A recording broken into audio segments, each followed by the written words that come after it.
vorherigen Video habe ich gezeigt, wie ich das ausziehbare Lattenrost gebaut habe. Oben rechts findet ihr den Link zu dem Video. Durch das Lattenrost komme ich jetzt aber leider nicht mehr an den hinteren Staukasten. Da habe ich mir Folgendes überlegt.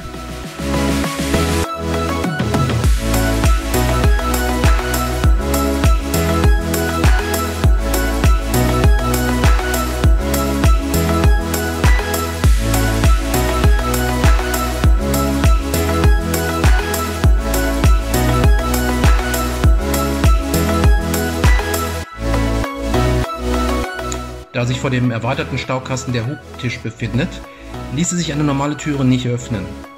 Die Variante einer Rolltüre ist dagegen ideal. Ich habe mich für das Rolltür-Komplettset von Carbest entschieden. In der Packung sind folgende Teile enthalten. Zum einen 4 Führungsrundbögen, 4 Führungsschienen, eine Abschlussleiste und die eigentliche Rolltüre.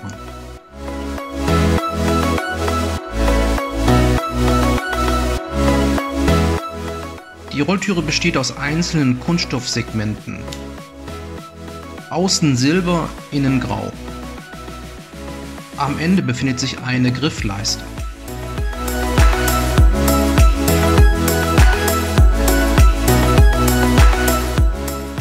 Die Rolltüre ist 100 cm hoch und 60 cm breit.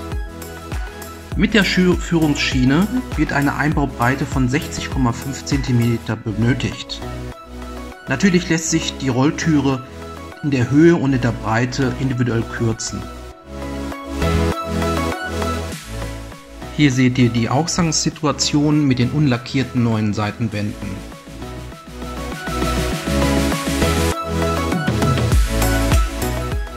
Nun wurden bereits die lackierten Seitwände montiert und die alte Rückwand entfernt. Die Schnittfläche habe ich mit einfachen Kunststoffleisten abgedeckt. Links und rechts sollen in kleinen Fächern Schuhablagen entstehen.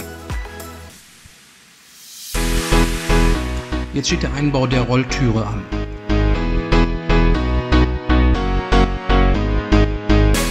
Die Führungsschienen sollen an den neuen Seitenwänden angebracht werden. Die Gesamthöhe der Türe beträgt 38 cm. Da die Führungsbögen eine Höhe von 5 cm aufweisen, wurden die seitlichen Führungsschienen auf 33 cm gekürzt. Dies ging recht einfach mit Hilfe einer Japansäge. Die Führungsrundbögen haben kleine Verbindungselemente. Mit diesen lassen sich die Einzelteile einfach verbinden. Die Führungsschienen habe ich vorgebohrt. Bei den Führungsbögen sind bereits Löcher vorhanden.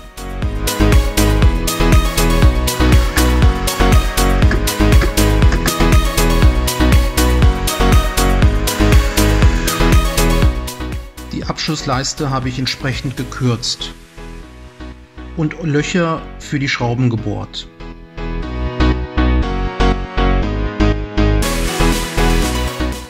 Auch die horizontalen Führungsschienen habe ich gekürzt und vorgebohrt. Ich habe die Führungsleiste und die Führungsrundbögen mit 2,5 x 16 mm Schrauben befestigt.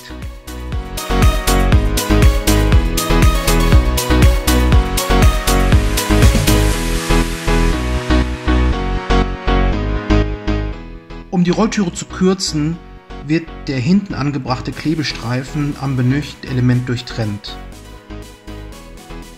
Dadurch lassen sich die Elemente auseinanderschieben und trennen.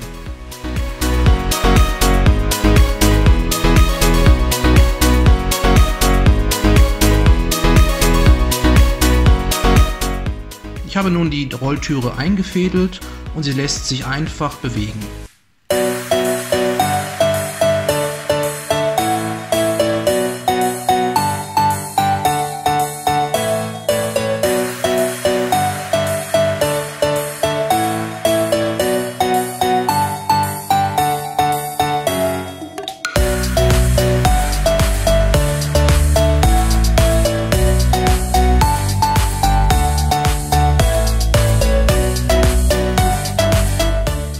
Problematisch ist, dass sich die Rolltüre zu weit hochschieben lässt.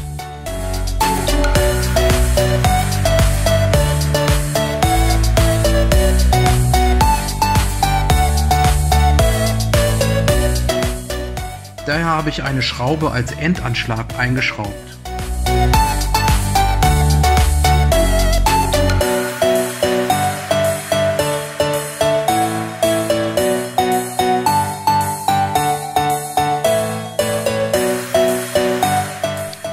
Ich hoffe, euch hat das Video gefallen und ich würde mich sehr freuen, wenn ihr meinen Kanal abonniert. Verpasst nicht meine nächsten Projekte noch diesen Frühling: LED-Scheinwerfer nachrüsten und Einbau eines Grammer Chicago Schwingsitzes. Bis dahin, alles Gute. Ciao, Mike.